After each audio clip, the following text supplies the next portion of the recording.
Indu sir से मानसर तक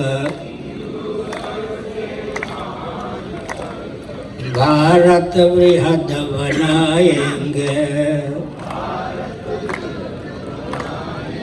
स्वस्तिक चिह्नित सूर्य अंकित केसरिया ध्वज लहराएंगे। हम भारत भव्य बनाएंगे। हम हिंदू राष्ट्र बनाएंगे। वंदे मातरम, वंदे मातरम,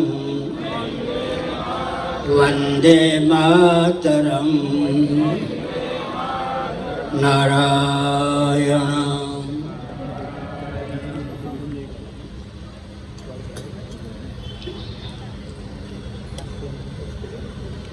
समुपस्थित समादरणीय संत वृंद,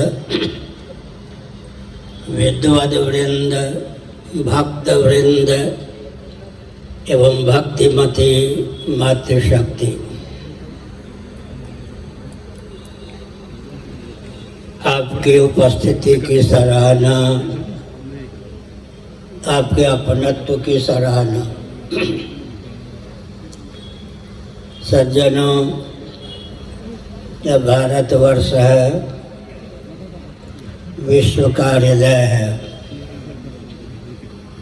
साक्षात जीवन धन जगदीश्वर श्री रामकृष्ण आदि रूपों में यहाँ अवतीर्ण होते हैं। साक्षात पराचित स्वरूपा संविद रूपा भगवती यहाँ राधा, सीता, रुक्मिणी आदि रूपों में अवतीर्ण होती हैं। कारक कोटि के मनीषी यहाँ समय समय पर जन्म लेते हैं और वे अपनी प्रज्ञा शक्ति और प्राण शक्ति की प्रगल्भता के बल पर दिशाहीनता का निवारण करके स्वस्थ मार्गदर्शन प्रदान करते हैं। हमारा आपका दायित्व है कि हम भारत के अस्तित्व आदर्श की रक्षा के लिए अपनी सहभागिता का परिचय दें, अपने दायित्व का निर्वाह करने में अप्रमत्तता का परिचय दें। सज्जनों, जीविका जीवन के लिए है, जीवन जीविका के लिए नहीं है। जीवन है जीवन धन जगदीश्वर की अभिव्यक्ति के लिए, प्राप्ति के लिए। प्रत्येक व्यक्ति के आकर्षण का केंद्र भगवत तत्व, ब्रह्म तत्व, परमात्मा तत्व या ईश्वर ही सिद्ध होता है। जैसे पानी का अस्तित्व ना हो तो किसी बंदे को प्यास ना लगे। प्यास का लगना पानी के अस्तित्व को सिद्ध करता है। भूख का लगना भोजन के अस्तित्व को सिद्ध करता है। इसी प्रकार हमारी चाह का जो विषय है उसी का नाम जगदीश्वर है, परमात्मा है, भगवान है, परब्रह्म है। हम क्या चाहते हैं? ऐसा जीवन जहाँ मौत की पहुँच न हो, मृत्युंजय होकर हम शेष रहना चाहते हैं, मृत्युंजय होना चाहते हैं। हम चाहते हैं कि हमारी मेधा शक्ति कुंठित न हो। हम चिद्रूप होकर, ज्ञान स्वरूप होकर और ज्ञानप्रद होकर शेष रहना चाहते हैं। दैहिक दैविक भौतिक तापों से अतिक्रांत आनंद स्वरूप होकर हम शेष रहना चाहते हैं। हम सर्वज्ञ और सर्वशक्तिवान होना चाहते हैं। विचार करने पर यह तथ्य उद्भासित होता है कि हमारी चाह का विषय तत्पद का वाच्यार्थ और लक्ष्यार्थ ही सिद्ध होता है। ऐसी स्थिति में तदर्थेखिल चेष्टितम, हमारी हर चेष्टा भगवदर्थ ही हो, तभी हमारा जीवन सार्थक हो सकता है। सनातन विधा भी ऐसी ही रही है और रहेगी भी। हमारे यहाँ भोजन बनता है भगवान को भोग लगाने के लिए, भगवती को भोग लगाने के लिए। हम भोजन करते हैं, देवी देवता को भोग लगा करके प्रसाद के रूप में उसे ग्रहण करते हैं। हम स्नान करते हैं, देवी देवता को स्नान कराने की पात्रता समर्जित करने की भावना से। हम शयन करते हैं तो देवी देवता को योग निद्रा लाभ कराकर, हम जगते हैं तो देवी देवता को योग निद्रा से उठाने की भावना से। हम वस्त्राभूषण अलंकार धारण करते हैं तब जब भगवान और भगवती को निवेदित कर देते हैं। अभिप्राय है कि हमारी सारी चेष्टा का विषय जीवन धन जगदीश्वर ही सिद्ध होते हैं। ऐसी स्थिति में सनातन सिद्धांत के रहस्य को समझकर उसका अनुपालन करना अत्यंत आवश्यक है। एक विचार करने की आवश्यकता है, प्रत्येक जीव की चाह का विषय क्या है। अभी हमने संकेत किया, सदरूप होकर, चिद्रूप होकर, आनंद स्वरूप होकर, सर्वज्ञ होकर, सर्वशक्तिमान होकर रहना, इसी का नाम ईश्वर है। हमारी चाह का विषय भगवत तत्व ही सिद्ध होता है। प्यास का लगना पानी के अस्तित्व को जिस प्रकार सिद्ध करता है, उसी प्रकार हमारी चाह का विषय जगदीश्वर है। इस रहस्य को समझने की आवश्यकता है। यह भारतवर्ष है, कहने की आवश्यकता नहीं कि यहाँ मातृशक्तियाँ हैं, इनकी बहुत महिमा है माताओं की। प्रायः आजकल हम कहा करते हैं कि कौन साहस करेगा कि जगदीश्वर के कान ऐंठ दे, जगदीश्वरी के कान पकड़ ले। लेकिन ये मातृशक्ति ऐसी हैं जो जगदीश्वर को लाला बना देती हैं, जगदीश्वरी को लाली बना देती हैं। बाल लीला में कोई हरकत करे तो कान भी गर्म कर देती हैं। इससे बढ़कर मातृशक्ति का सम्मान क्या हो सकता है। जगत जननी को जन्म देने की योग्यता सनातन सिद्धांत में स्थानित भारत के देवियों को प्राप्त है। जगदीश्वर के भी कान पकड़ने की योग्यता, जगदीश्वर को भी लाला बनाकर जन्म देने की योग्यता मातृशक्ति में है। इसलिए भारत की देवियों का बहुत महत्व है, मातृशक्ति का बहुत महत्व है। हमारा सिद्धांत, दर्शन, विज्ञान, व्यवहार तीनों दृष्टियों से अत्यंत परिपुष्ट है। इसीलिए कोई किसी भी काल में चुनौती दे नहीं सकता है। उस सिद्धांत को समझने की आवश्यकता है। आज का विज्ञान कहाँ तक पहुँचा है, वो विज्ञान भी हमारे शास्त्रों के आधार पर ही विकसित हुआ है। Matter is nothing but energy. हमारा विज्ञान इससे भी ऊपर है, यहीं विराम नहीं है। Energy is nothing but soul, soul is the super source of energy. सभी शक्तियों का उद्गम स्थान भगवत तत्व, ब्रह्म तत्व या परमात्मा तत्व है। ऐसी स्थिति में उस परमात्मा में मनोनिवेश करना आवश्यक है। हम भगवान को निर्गुण निराकार भी मानते हैं, सगुण निराकार भी मानते हैं, सगुण साकार भी मानते हैं। एक विचित्र बात है, भगवान निर्गुण निराकार हैं, निर्गुण निराकार होते हुए वे सगुण साकार हो जाते हैं, सगुण निराकार होते हुए वे सगुण साकार हो जाते हैं। कुछ सज्जन अवतारवाद को नहीं मानते। उनका कहना है कि भगवान अवतीर्ण नहीं हो सकते हैं। उनको ध्यान देना चाहिए कि जब आप भगवान को सगुण निराकार मानते हैं, सगुण मानते हैं, जिसका अर्थ है कि सगुण का मौलिक स्वरूप निर्गुण ही है।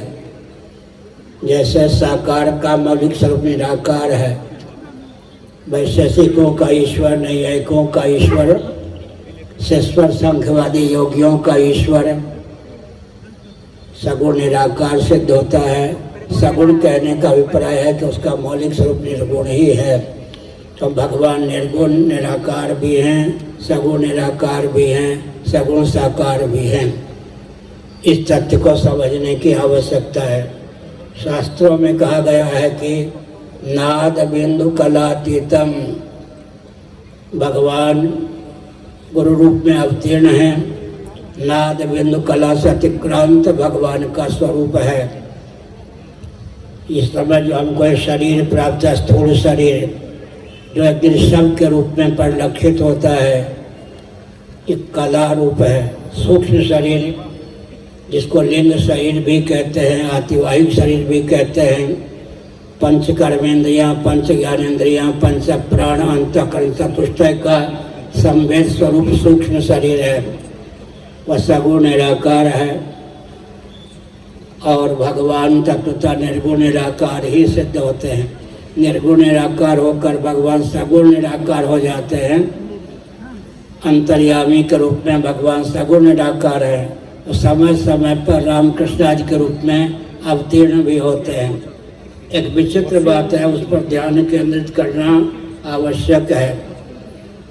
यदि काष्ठ में या पाषाण में पहले से अग्नि विद्यमान न हो तो कोटि कोटि यांत्रिक, मांत्रिक, तांत्रिक विधा का आलम्बन लेकर भी कोटि कोटि कल्पों में भी उसे साकार न किया जा सके, उसको अभिव्यक्त करना संभव नहीं है। इसका अर्थ होता है पावक जुगसम ब्रह्म विवेको, एक दारुगत देखिए एको। गोस्वामी तुलसीदास जी ने कहा जैसे अग्नि का अव्यक्त और व्यक्त दो रूप है, वैसे ही हमारे भगवान अव्यक्त भी हैं और व्यक्त भी हैं। कल्पना कीजिए, काष्ठ है, पाषाण है। एक महानुभाव का कहना है कि इसमें अग्नि तत्व है, दूसरा का कहना है कि नहीं है, शास्त्रार्थ का अंत नहीं होगा। लेकिन घर्षण के द्वारा जब काष्ठगत पाषाणगत अग्नि को प्रकट कर लिया जाएगा तो मानने की व्यवस्था होगी कि यदि पहले से काष्ठ में या पाषाण में अग्नि तत्व की विद्यमानता न होती, कोटि कोटि मानसिक, तांत्रिक, यांत्रिक विधाओं के द्वारा भी उसको हम व्यक्त नहीं कर सकते। भगवत गीता के दूसरे अध्याय के आधार पर विचार करें तो व्यक्त और अव्यक्त, अव्यक्तादीनि भूतानि व्यक्त मध्यानि भारत, अव्यक्त निधनान्येव तत्र का परिदेवना। नाम रूप कर्मात्मक जगत का मौलिक स्वरूप अव्यक्त है। अव्यक्त ही व्यक्त हो जाता है, व्यक्त अव्यक्त हो जाता है। Matter can neither be created nor destroyed का सिद्धांत यहीं से प्राप्त हुआ है। क्या? जब हम कहते आग बुझ गई, इसका अर्थ क्या है? अपने मौलिक स्वरूप को प्राप्त हो गई। किसी वस्तु का निरन्वय नाश नहीं होता। अव्यक्त का व्यक्त होना अनिवार्य है और व्यक्त का अव्यक्त होना भी अनिवार्य है। मृत्यु का अर्थ होता है व्यक्त का अव्यक्त हो जाना, जन्म का अर्थ होता है अव्यक्त का व्यक्त हो जाना। गीता के 8वें अध्याय में 3 तत्व को माना गया। अव्यक्त के 2 भेद वहाँ स्वीकार किए गए हैं। एक व्यक्त है, एक अव्यक्त है, एक सनातन अव्यक्त है, जिसको गीता के 8वें अध्याय में अक्षर अव्यक्त कहा गया है। व्यक्त, अव्यक्त, सनातन, अव्यक्त। जगत व्यक्त है, इसका मौलिक स्वरूप अव्यक्त है। व्यक्त अव्यक्त दोनों को साधने वाला सनातन अव्यक्त है, अक्षर अव्यक्त है। इस तथ्य को समझने की आवश्यकता है। तो हमने संकेत किया, क्या संकेत किया? परमात्मा का अस्तित्व स्वीकार करना चाहिए। एक विचित्र बात है, बुश महोदय जो एक बार अमेरिका के राष्ट्रपति रह चुके थे, जिनके पिता भी अमेरिका के राष्ट्रपति थे, बुश महोदय दूसरी बार अमेरिका के राष्ट्रपति पद पर प्रतिष्ठित होने जा रहे थे। उन्होंने अंग्रेजी में कुछ वाक्यों को कहा, हिंदी में अर्थ होता है बुश जी के शब्दों में, मैं क्रिश्चियन हूँ, बाइबल में मेरी आस्था है, परंतु बाइबल में जो सृष्टि का स्वरूप बताया गया है उसे आधुनिक व्यक्ति वैज्ञानिक स्वीकार नहीं करते हैं। इसका अर्थ क्या हो गया? इसका अर्थ यही हुआ कि आधुनिक विज्ञान के सामने किसी का मत टिक पाना कठिन है। वैज्ञानिकों और विज्ञान के सामने भी केवल सनातन सिद्धांत ही विजयी है। किसी की निंदा में तात्पर्य नहीं है, लेकिन सत्य को सत्य स्वीकार करने की आवश्यकता है। हमने क्या संकेत किया? हमारे वैदिक वाङ्मय को जलाया गया नालंदा इत्यादि में, फिर भी हमारे पास जो साहित्य सुलभ हैं उनकी बात हम कहते हैं। उनका एक एक वाक्य रस रहस्य से परिपूर्ण है। ऋग्वेद में नासदी सूक्तम है, केवल 7 मंत्र हैं। उन 7 मंत्रों के माध्यम से जो जगत के स्वरूप का चित्रण किया गया है, आधुनिक वैज्ञानिक भी उस पर लट्टू हैं। अभिप्राय क्या है? भगवद गीता पर पूरा विश्व लट्टू है या नहीं? गीता का सिद्धांत, वेदों का सिद्धांत सर्वत्र सदा विजयी है। सृष्टि की रचना का स्वरूप समझना हो, सृष्टि के पालन का स्वरूप समझना हो, सृष्टि के संहार का स्वरूप समझना हो तो वेदांत शास्त्रों का आलंबन लेना चाहिए। अपने अधिकार की सीमा में इन ग्रंथों का अनुशीलन करके या श्रवण करके ढंग के चोर से सनातन सिद्धांत को विजयी सिद्ध करने का प्रयास करना चाहिए। हमने संकेत किया। अब प्रश्न उठता, हम क्या करें? अपने जीवन में दिव्यता की अभिव्यक्ति के लिए हमारा कर्तव्य क्या है, दायित्व क्या है? भगवान मनु ने लिखा, महायज्ञ से यज्ञ से ब्राह्मीयम क्रियते तनु। यज्ञों के द्वारा, महायज्ञों के द्वारा, अंगन्यास के द्वारा, करन्यास के द्वारा अपने जीवन में दिव्यता का आधान आवश्यक है, अथवा अपने जीवन में अंतर्निहित जो दिव्यता है उसको अभिव्यक्त करने की क्षमता आ जाती है। इसलिए अपने जीवन में जो शक्तियाँ हैं उनको उद्दीप्त करने की आवश्यकता है। आहार विहार व्यवहार में अगर हम शास्त्र सम्मत विधा को अपनाते हैं, हमारे जीवन में दिव्य शक्ति का उदय हो सकता है। हम एक संकेत करते हैं। एक कहावत है, मियाँ की दौड़ मस्जिद तक। अपने स्थान पर बहुत बढ़िया कहावत है। यहाँ पर द्वंद्वों की, दुखों की गति है अहमिति तक। द्वंद्व और दुख अहमिति तक, हम तक ही पहुँच सकते हैं। गाढ़ी नींद की उपयोगिता क्या है?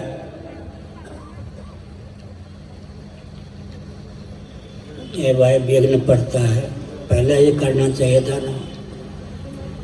गाढ़ी नींद में अहम सो जाता है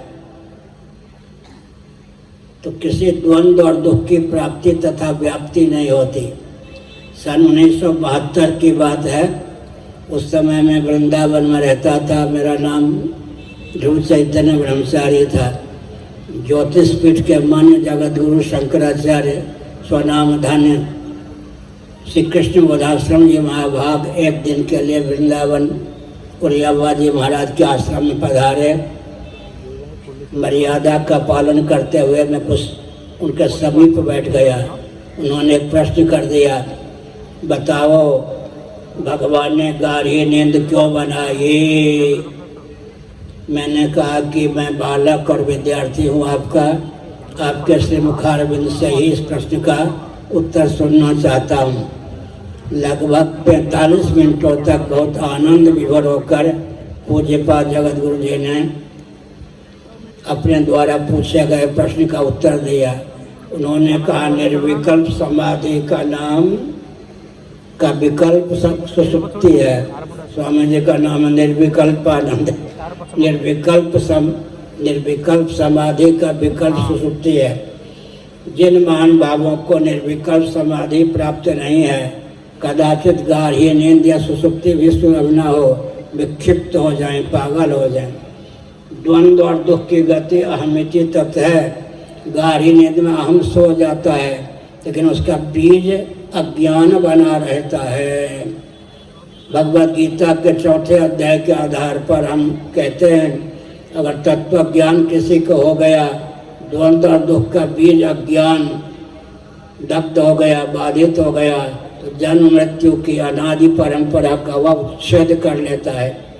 भगवद गीता के 5वें अध्याय का अनुशीलन करें।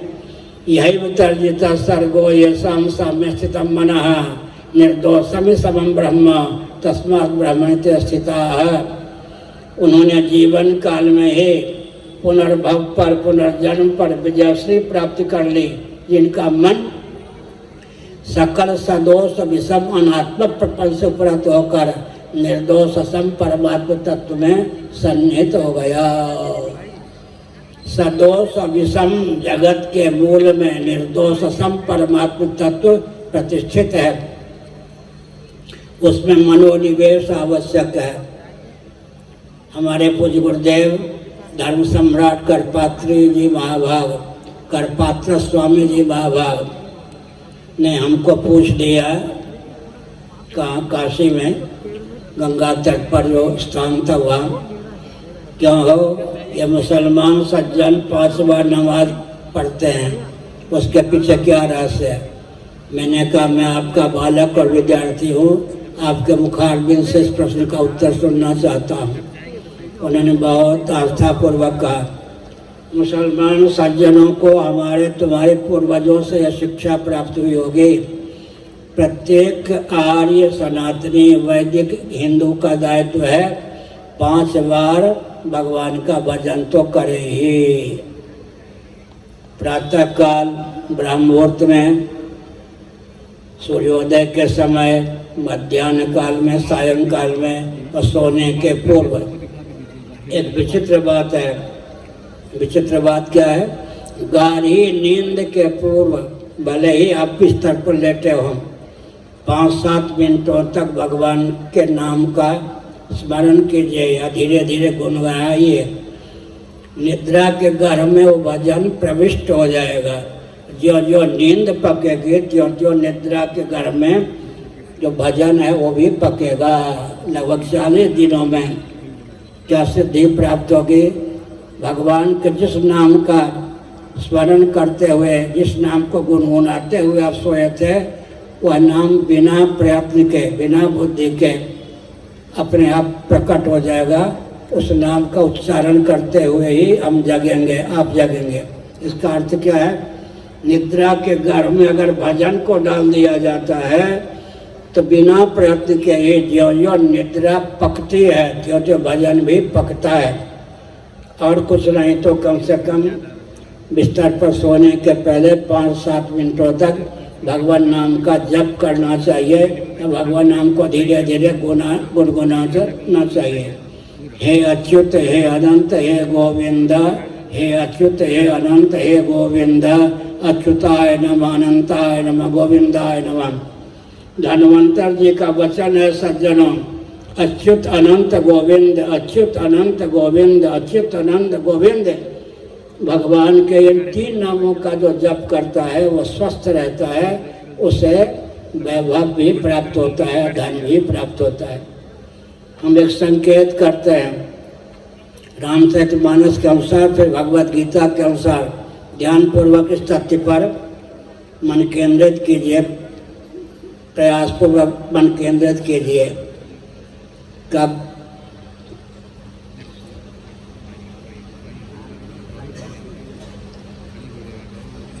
जिन सरिता सागर मह जाई, यद्यपि ताहि कामना नाही, तिन सुख संपत्ति बिनहि बुलाए, धर्मशील पह जाहि सुहाए। जैसे सागर की ओर ही नदियों का प्रवाह होता है, साक्षात या परंपरा से नदियाँ समुद्र में मिल जाती हैं। जिन सरिता सागर मह जाई, यद्यपि ताहि कामना नहीं, सागर को कोई कामना नहीं है, जल से भरपूर है, अपनी महिमा में प्रतिष्ठित है, लेकिन नदियों का जो जल है साक्षात या परंपरा से सागर में अवश्य जाके विलीन होता है। इसी प्रकार अगर कोई व्यक्ति कामना विहीन हो जाए, भगवान के स्वरूप में सगुण या निर्गुण में मन को रमा दे, बिना प्रयास के ही सिद्धियां उसके पास आती हैं। जिन सरिता सागर मह जाही, यद्यपि ताहि कामना नाही, तिम सुख संपत्ति बिना ही बुलाए, धर्मशील पह जाहि सुहाए। इसका मूल क्या है? आपूर्यमाण मतलब प्रतिष्ठम समुद्र माप प्रवसंत यदवत तद्वत कामायम प्रवसंत सर्वे सशांति मापनोति न काम कामी। एक विचित्र बात है, भगवती लक्ष्मी का कथन है, जो मुझे चाहते हैं और नारायण को नहीं चाहते, मेरे पतिदेव को नहीं चाहते, मैं उन्हें नहीं मिलती, उनको अपनी बड़ी बहन दरिद्रता को भेज देती हूँ। जो शिवन नारायण का भजन करते हैं, मेरे पतिदेव को चाहते हैं, उनको तो मैं प्राप्त होती ही हूँ। इसका अर्थ क्या है? आपूर्यमाण मचल प्रतिष्ठम समुद्र मापा प्रवसंत यदवत तद्वत कामायम प्रवसंत सर्वे सशांति वाप्नोति न काम कामी। तो निष्काम होता है, सकल रिद्धि सिद्धियाँ जाकर उसके जीवन में समा जाती हैं। यह भी है एक विचित्र बात है। अर्थार्थियों के लिए भी हमारे यहाँ स्थान है। भगवद गीता के 7वें अध्याय का अनुशीलन करें। भगवान का एक स्वरूप होता है, एक स्वभाव होता है, एक प्रभाव होता है।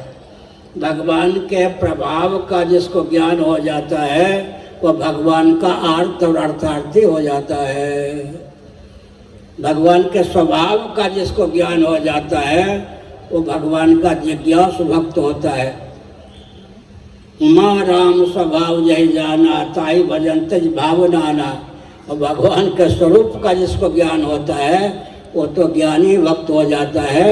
ज्ञानी भक्त के लिए भगवान ने कहा, ज्ञानी तो आत्मैव में मतम। मेरा मत है कि ज्ञानी तो मेरा आत्मा स्वरूप ही है। हम भगवान के आत्मा स्वरूप ही हैं। इस तथ्य का ज्ञान हो जाने पर व्यक्ति का जीवन सार्थक हो जाता है, कृतार्थ हो जाता है। जगत क्या है? सदोष विषम।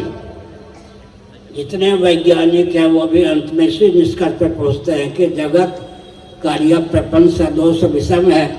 भगवान ही एकमात्र निर्दोष असम है। निर्दोषम समम ब्रह्म।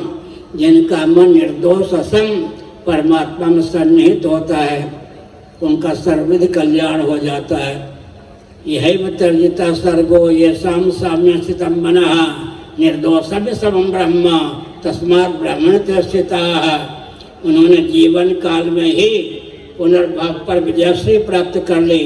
जिनका मन सकल सदोष विषम अनात्मक प्रपंच से उपरत होकर निर्दोष असम परमात्मा में सन्निहित हो गया। 5 बार भजन का व्रत लीजिए, धीरे धीरे उसका निर्वाह भी कीजिए। ब्रह्म मुहूर्त में उठने के पूर्व,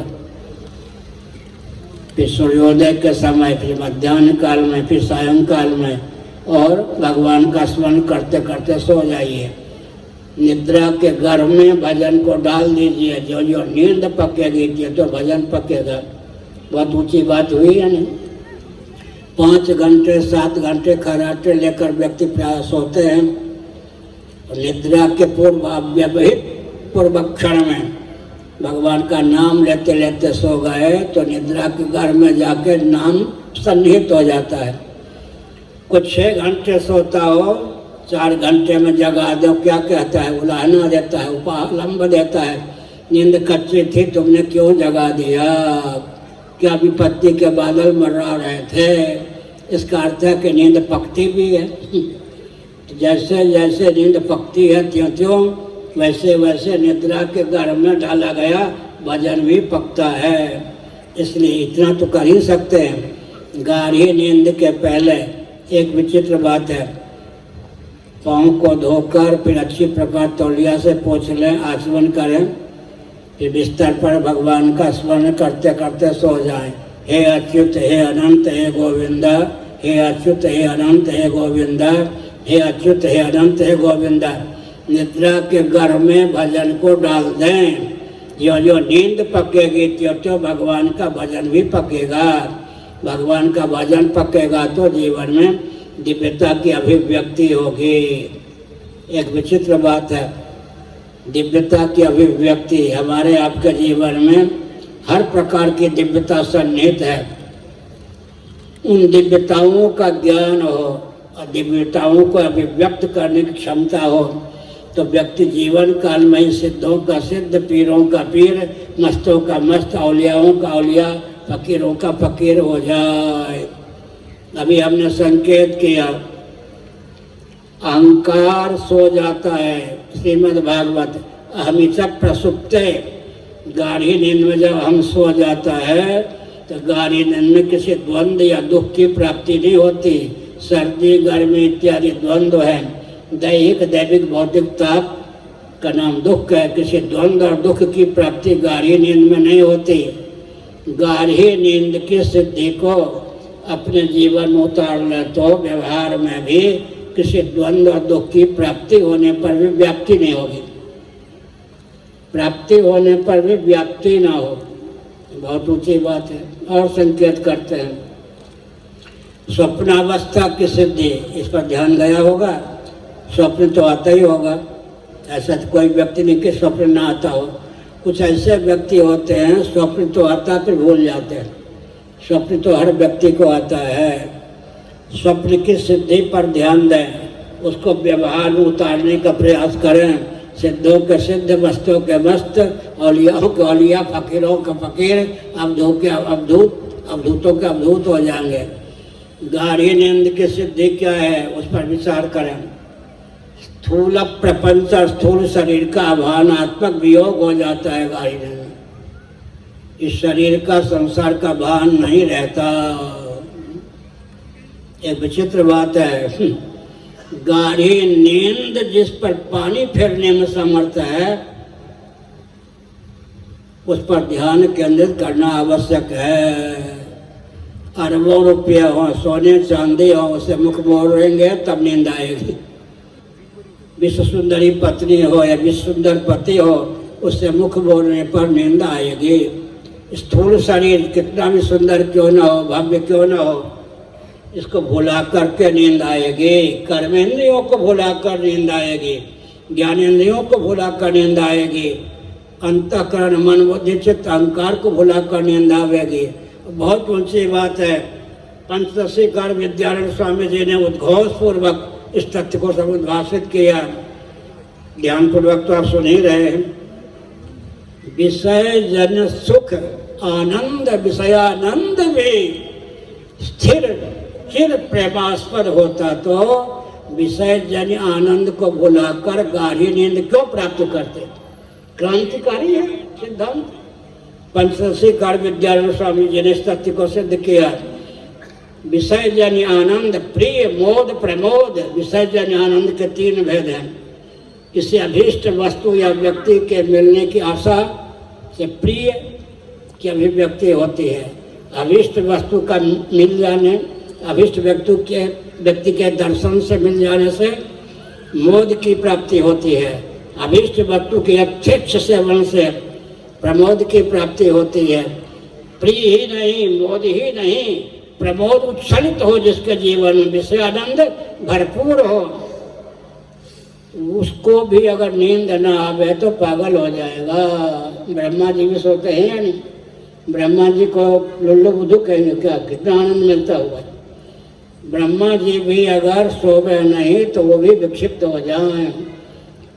दुख की बात छोड़ दीजिए, जिसके जीवन सुख ही सुख है, विषय जन आनंद जिसके जीवन में भरपूर है, वो विषय जन आनंद को भी भुलाकर सोएगा तो पागल होने से बचेगा।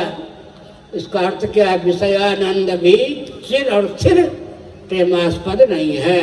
अब एक विचित्र बात, सावधान, हम आप कितने चतुर हैं, ऐसा न हो कि सदा के लिए सोए ही रह जाएं। अगर सुसुप्ति में सुलभ आनंद स्थिर प्रेमास्पद होता, चिर प्रेमास्पद होता, यह संकल्प क्यों करते कि 5 घंटे के बाद नींद टूट जाए? विषयानंद तो वहाँ पर नहीं है, लेकिन सुसुप्तिगत आनंद तो वहाँ पर है ही। वह सुसुप्तिगत आनंद जिसके ऊपर हम प्रिय बोध प्रमोद को भी न्योछावर कर देते हैं। विषय जन्य प्रिय बोध प्रमोद को त्याग करके गाढ़ी नींद को प्राप्त करते हैं। वो भी स्थिर चिर प्रेमास्पद हो तो गाढ़ी नींद भी टूट जाए, यह भावना क्यों करते हैं? इसका अर्थ क्या होगा? यह भी देख वह भी देख, देखत देखत ऐसा देख, मिट जाए धोखा रह जाए। विषयानंद भी हमारा स्थिर और चिर प्रेमास्पद नहीं है, तो विचित्र बात है, आनंद कैसे बटोरेंगे? श्रीमद् भागवत का सिद्धांत है, पुराणों का सिद्धांत है, सुखमस्य आत्मनोरूपम। हमारा आपका जो आत्म स्वरूप है, अर्थात हमारा आपका जो मौलिक स्वरूप है, सुख स्वरूप है, आनंद स्वरूप है। सुखमस्य आत्मनोरूपम यो वै भूमात सुखम, नाल्पे सुखमस्ति। आत्मा सुख स्वरूप है, परमानंद स्वरूप है। एक विचित्र बात है, न वार्य सर्वस्य कामाय सर्वम प्रियम भवति, आत्मनस्तु कामाय सर्वम प्रियम भवति। उपनिषद बृहदारण्यक आदि का विश्लेषण कीजिए। अन्यों में प्रीति अन्यों के लिए नहीं होती, बल्कि अपने लिए होती है। अपने में प्रीति किसी अन्य के लिए नहीं होती। पंचदशीकार विद्यारायण स्वामी जी ने इस तथ्य को समुद्भाषित किया। यह तो बिना शास्त्र के ही सिद्ध है, अनुभूति के बल पर यह तथ्य सिद्ध है कि अन्यों में प्रीति अन्यों के लिए नहीं होती, अपने लिए होती है। पति में प्रीति पति के लिए नहीं, अपने लिए। पत्नी में प्रीति पत्नी के लिए नहीं, अपने लिए। पुत्र में प्रीति पुत्र के लिए नहीं, अपने लिए। तो प्रश्न उठता है कि यह अनुवादिका श्रुति हो गई। प्रत्यक्षादि प्रमाणों के द्वारा अधिगत तथ्य को ही अगर श्रुति उद्भाषित करे तो अनुवादिका हो जाती है। तो अनुवादिका श्रुति ने क्या संकेत किया? आत्मा शेषी है, जगत शेष है। शेषी होकर शेष की दास्ता न स्वीकार करें, शेषी होकर शेष की दास्ता न स्वीकार करें। अगर इस सिद्धांत को जीवन में अपना लेंगे तो जीवन में कभी दुख आएगा ही नहीं। एक बहुत विचित्र बात, अभी हमने भागवत का वचन समुद्रित किया, सुखमस्य आत्मनोरूपम। सुख का बिंब अधिष्ठान दोनों ही आत्मा है, लेकिन दुख का बिंब अज्ञान है, अधिष्ठान आत्मा है। दुख का बिंब अज्ञान है, आत्मा नहीं। सुख का बिंब अधिष्ठान दोनों ही आत्मा है, जबकि दुख का बिंब अज्ञान है, अधिष्ठान आत्मा है। इसलिए किसी को दुख प्राप्त होता है, अज्ञान मूलक ही है। इसका अर्थ क्या हुआ? भगवान का स्मरण करें, भगवान नाम के द्वारा जीवन में दिव्यता का आधान होता है। धीरे धीरे आत्मा स्वरूप की पहचान होती है। आत्मा को आत्मा के अनुरूप जान लेने पर सकल अनात्मा प्रपंच की दास्ता मिट जाती है। वही जिम सरिता सागर महाजाही, यद्यपिता ही कामना नाही, जिम सुख संपत्ति भी नहीं बुलाए, धर्मशील पह जाए सुहाए। आपूर्य मान मतलब प्रतिष्ठम, समुद्र माप प्रवसंति यदवत, तद्वत कामायम प्रवसन सर्वे, सशांति माप्नोति न काम कामी। इस प्रकार से 5 बार हमने कहा भगवान के स्वरूप में मन टिकावे। अब एक प्रश्न उठता है, 15 मिनट 20 मिनट या आधा घंटे में व्यक्ति भरपेट भोजन कर लेता है। उस भोजन का प्रभाव 4-5 घंटे तक रहता है या नहीं? वो तो 24 घंटे में एक ही बार भोजन करते हैं। बच्चों की कहावत अलग है, हाथ सूखा तो बच्चा भूखा। कहने को बच्चे कम खाते हैं, सबसे ज़्यादा खाते हैं बच्चे। खेल कूद के द्वारा उसको पचा भी लेते हैं बढ़िया ढंग से। ये जो बिस्तर पर लेटा हुआ छोटा बच्चा है, दूध पीता है, इतना एक्सरसाइज करता, पाँव चलाता है, चलाता है, उसी से उसका भोजन पच जाता है, माँ का दूध पच जाता है, फिर भूख लग जाती है। हमने संकेत किया, क्या संकेत किया? संकेत यह किया कि आत्मा सुख स्वरूप है।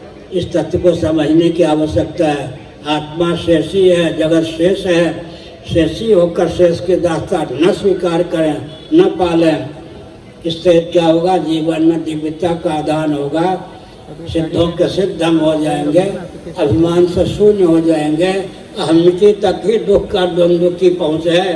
अहमिति से अतिक्रांत जो हो जाता है उसके जीवन में दुख और द्वंद्व की व्याप्ति नहीं होती, प्राप्ति होने पर भी। अब एक संकेत करते हैं, द्वंद्व और दुख है, सर्दी गर्मी भूख प्यास सब तो है ही, इन्हीं का नाम द्वंद्व है। अब प्रतिकूल सहिष्णुता की सीमा का अतिक्रमण करके अगर सर्दी प्राप्त हो, गर्मी प्राप्त हो तो दुख, सहिष्णुता की सीमा में हो तो सुख, सहिष्णुता का अतिक्रमण करके अगर सर्दी गर्मी प्राप्त हो तो उसी से हमको दुख प्राप्त होता है। द्वंद्वों से अतिक्रांत सुसुप्ति है, सुसुप्ति द्वंद्वों से अतिक्रांत होने पर भी द्वंद्वों के बीज को सन्निहित रखती है। उस बीज को तत्व ज्ञान के बल पर जो दग्ध कर देते हैं वो जीवन मुक्त होते हैं। देह त्याग के बाद फिर वो जन्म लेते नहीं। पूरी अष्टक से जीव कला। अब मृत्यु का रहस्य क्या है? शरीर यहाँ रहता है, उससे क्या निकल जाती है कि किसी शरीर को हम सब कहते हैं। मान लीजिए कोई एक थे निमसारण में व्यक्ति मिले थे हमको, आध घंटे के बाद फिर वो जीवित हो गए थे। सच्ची घटना है। क्षत्रिय परिवार के थे, यमराज के दूत उनको ले गए यमराज के पास। आध घंटे तक इधर सब रो रहे थे, चिल्ला रहे थे, मर गए मर गए। यमराज ने यमदूतों को डांटा, है इस नाम का व्यक्ति जो अमुक गांव का था है उसको लाने के लिए कहा था, इसको क्यों लाए, इसको जिला दे। सुन भी रहे थे। यमराज ने कहा इस नाम का व्यक्ति अमुक गांव का, उसको लेने के लिए मैंने कहा था, इसको क्यों न आए, भूल हो गई तुमसे। आध घंटे बाद जी गए। महाराजा सिंह ये कुछ नाम था, हम जानते थे, हमको मानते भी थे। वो हमने संकेत किया मृत्यु का क्या अर्थ होता है सज्जनों। कर्मेंद्रिय पंचक, 5 कर्मेंद्रिय, ज्ञानेंद्रिय पंचक, प्राण पंचक, अंतःकरण पंचक, मन बुद्धि चित्त अहंकार और ज्ञातृत्व, इनका उपादान कारण तन्मात्र पंचक अपंचीक पंचमहाभूत है। अविद्या काम और कर्म 8 हो गए। कर्मेंद्रिय पंचक, ज्ञानेंद्रिय पंचक, प्राण पंचक, अंतःकरण पंचक, तन्मात्र पंचक, अविद्या काम और कर्म, 8 के सहित 8 में तादात्म्यपन्न जीव जब शरीर को छोड़ देता है तब उसी का नाम मृत्यु है। एक विचित्र बात है, श्रीमद् भागवत के अनुसार पाद विन्यास भाव राज्य में हमको स्वप्नावस्था में आपको भाव राज्य में एक शरीर प्राप्त होता है, लेकिन प्रारब्ध के कारण फिर शरीर में हम बुद्धि हो जाती है। मृत्यु के अव्यवहित पूर्वक क्षण में पाप या पुण्य के बल पर जैसा शरीर चाहिए वैसा शरीर मिल जाता है, उसमें सर्वतो भावन तादात्म्यापत्ति हो जाती है। बस उसी शरीर से वैकुंठ में, स्वर्ग में या नरक में व्यक्ति पहुंचता है। फिर आप कह सकते हैं जो शरीर छोड़ चुके उनके निमित्त श्राद्ध तर्पण इत्यादि क्यों करें? उनके निमित्त श्राद्ध तर्पण इत्यादि करते हैं तो भाव राज्य में उस एक दिव्य भावना का उदय होता है, शरीर का उदय होता है, तादात्म्यपत्ति दिव्य शरीर में हो जाती है। इसलिए जो शरीर छोड़ चुके उनके निमित्त श्राद्ध तर्पण इत्यादि करना चाहिए। एक और विचित्र बात है, किसी की पूंजी पुण्य की इतनी बड़ी है कि बेटे पोते नाते उसके निमित्त श्राद्ध तर्पण करें या न करें, अपने पुण्य के बल पर ही उसका कल्याण हो जाता है। लेकिन पुण्य की पूंजी कमजोर है, रिश्तेदार नातेदार बेटे पोते नाती आदि उसके निमित्त श्राद्ध तर्पण नहीं करते हैं तो बेचारा रोता रहता है। इसलिए श्राद्ध का भी महत्व है, तर्पण का भी महत्व है। ये घटना है और सच्ची घटना है। हमारे पूर्वाचार्य सोनामधन्य निरंजन देव जी महाराज बताते थे, एक व्यक्ति अपनी रिश्तेदारी में जा रहे थे, पड़ोसी को पता चला, पड़ोसी वैश्य था जो जा रहे थे, पंडित ब्राह्मण थे। पड़ोसी ने कहा कि छोटा सा बच्चा है, इसको ननिहाल की याद आ रही, अपने साथ ननिहाल ले जाइए। बच्चा है भूखा, उन ट्रेन में खाने पीने की सामग्री नहीं मिलती थी, स्टेशन पर कहीं ट्रेन रुके, जो सामग्री या कहे फल आदि मिठाई इत्यादि खरीद कर दे दीजिएगा। थोड़ी देर ट्रेन चली, बच्चे ने कहा हमको भूख लगी है, हमको भूख लगी है। उन्हें प्रेम से उसके छाती को थपथपाया, सर पे हाथ रखा। थोड़ी देर बाद स्टेशन पर ट्रेन रुकेगी, जो कहोगे खरीद के दे दूंगा। बच्चा सो गया। थोड़ी देर बाद एक स्टेशन पर ट्रेन रुकी। उन्होंने कहा कि उठो उठो, भूख लगी होगी। भूख लगी थी तुमको, क्या चाहिए, खरीद के दे दूँ। 10 मिनट यहाँ ट्रेन रुकती है। बच्चे ने क्या कहा मालूम है? सच्ची घटना है। मेरे बेटे ने मेरे निमित्त आज ब्राह्मणों को भोजन करवाया, मैं तृप्त हो गया, भूख नहीं है। छोटा सा बच्चा, उसने कहा मेरे बेटे ने। ब्राह्मण को बड़ा आश्चर्य हुआ, तुम्हारे बेटे? हाँ, यही तो हमारा गांव था। आगे की यात्रा छोड़ करके वो चले ब्राह्मण उसके साथ। घर के पास गए तो कुल्लड़, पत्ते इत्यादि देख करके कहा, देखिए मेरे बेटों ने मेरे निमित्त आज ब्राह्मणों को भोजन कराया। उसी का ये प्रभाव है कि यहाँ कुल्लड़ हैं, सकोरे हैं, पत्ते हैं, दोना है, पत्थर है। और आश्चर्य हुआ। घर में घुसे, लोगों ने, वैश्यों का घर था। अरे अरे, कोई ब्राह्मण देवता आए हैं, उनके साथ बाल गोपाल भी है, आइए ब्राह्मण देवता, क्या भोजन, क्या स्वागत हो आपका। उन्होंने कहा कि ये, उस बेटे ने कहा ये मेरा बेटा। छोटे से बच्चे ने कहा मेरा बेटा। सबको आश्चर्य हुआ। उन्होंने कहा इसी आश्चर्य के कारण उसको ले आया हूँ। तो उसने कहा, उसके बेटे ने, छोटे बच्चे के बेटे ने, पूर्वजन्म के बेटे ने, अगर आप मेरे पिता हैं तो आप वैसे थे, हम लोग वैसे हैं। रजिस्टर में जो वस्तु आपने जहाँ लिखी वहीं मिल गई, लेकिन एक रत्न आपने लिखा कि अमुक अलमारी में, उस अलमारी में तो रत्न नहीं मिला। अगर आप बता दें कि रत्न कहाँ है तो मान लेंगे कि आप मेरे पिता हैं। उन्होंने कहा अलमारी के पास ले चलो। अलमारी के पीछे तख्ते के और हाथ देख कर रत्न निकाल के दे दिया। ये भूल क्यों हुई? अलमारी में आपने बताया, अलमारी में मैं रत्न रखने जा रहा था। अजनबी व्यक्ति बाहर से आता हुआ दिखाई पड़ा, कोई तस्कर ना हो, चोर ना हो, घर को लुटवा न ले। चुपके से हमने अलमारी के पीछे तख्ते पर रख दिया, बीमार पड़ा, मर गया। इसका अर्थ क्या होता है सज्जनों? इसका अर्थ ये होता है हम लोग पूर्व जन्म भी मानते हैं, पुनर्जन्म भी मानते हैं। और देव पितरों के निमित्त जो श्राद्ध तर्पण इत्यादि होता है, उस सामग्री उनका आहार बन के पहुँच जाती है। एक विचित्र बात है, ध्यानपूर्वक सुनिए। अग्निहोत्री अग्नि आहुति देते हैं। अग्नि में जिन सामग्रियों की आहुति दी जाती है, जौ है,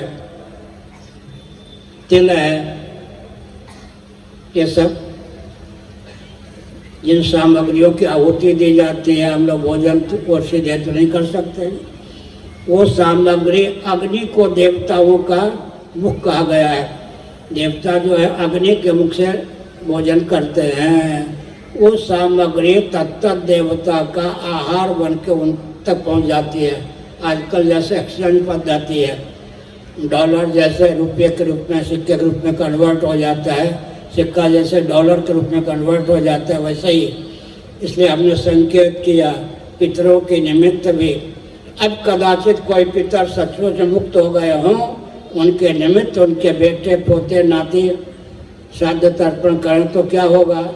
आप किसी को हेमो भेजें, वो नहीं है तो आपके पास सामग्री हेमो लौट आएगा। इसी प्रकार कदाचित अरबों व्यक्तियों में कोई कैवल्य मोक्ष को प्राप्त करते हैं। किसी के पूर्वज कैवल्य मोक्ष को प्राप्त कर चुके हों, उनके निमित्त अगर सामग्री अर्पित की जाती है, सामग्री शांति बनकर, तृप्ति बनकर उसी व्यक्ति को प्राप्त हो जाती है। इसलिए हमने संकेत किया तर्पण के द्वारा भी। जो सनातनी व्यक्ति हैं शुद्ध दशा में तर्पण करते हैं। तर्पण में क्या होगा? जल और मंत्र के योग से तत्त देवता की तृप्ति हो जाती है। जल का अर्थ भी समझना चाहिए। जो जन्मप्रद, लौ लयप्रद, जल का अर्थ होता है जिससे जन्म हो, जिसमें लय हो जाए। जल का अर्थ परमात्मा भी हो ही गया, ये जल है। जल के द्वारा तर्पण किया जाता है। जिनके निमित्त अर्पण किया जाता है उनको उससे शांति मिलती है, तृप्ति मिलती है, उनके अनुकूल आहार बनकर वह जल उन तक पहुँच जाता है। इसलिए सनातन धर्म की हर चेष्टा विज्ञान से युक्त है, दर्शन से युक्त है। हमने कहा दर्शन, विज्ञान, व्यवहार और देश काल परिस्थिति, इनमें सामंजस्य साध कर जो व्यवहार करता है उसका जीवन सुखप्रद होता है, अपने लिए, अन्यों के लिए। इसलिए केवल अपने जीवन के को धन्य करना चाहते हैं तो भी दूसरों के सुख दुख का ध्यान रखना चाहिए, और जहाँ तक बन सके जो भी सामग्री हो दूसरों के निमित्त, और कुछ न हो इतना सा दाना ले लें इतने, और उचित स्थान पर रख दें। कम से कम 100 चींटियों का पेट भर जाएगा। गरीब से गरीब व्यक्ति इतना तो कर सकता है। रोटी का इतना सा टुकड़ा, भात के या चावल के 10 दाने रख दिया, इतना तो हर व्यक्ति कर सकता है, गरीब से गरीब। उससे जो 10 चींटियों का पेट भरेगा, पक्षी का पेट भरेगा, उनको जो आनंद प्राप्त होगा वो आनंद आप ही तक आ जाएगा।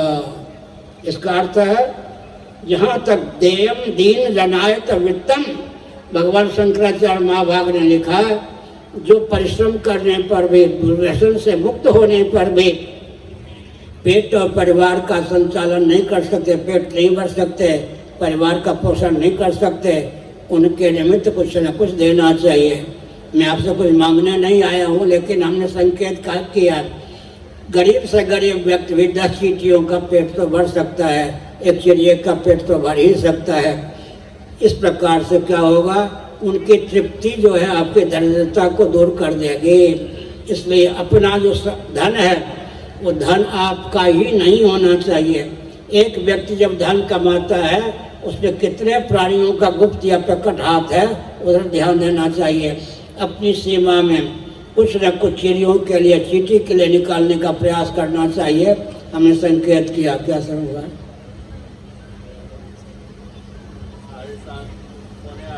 हो गया समय, 1 घंटा हो गया बिना घड़ी के। श्री राम जय राम, जय जय राम।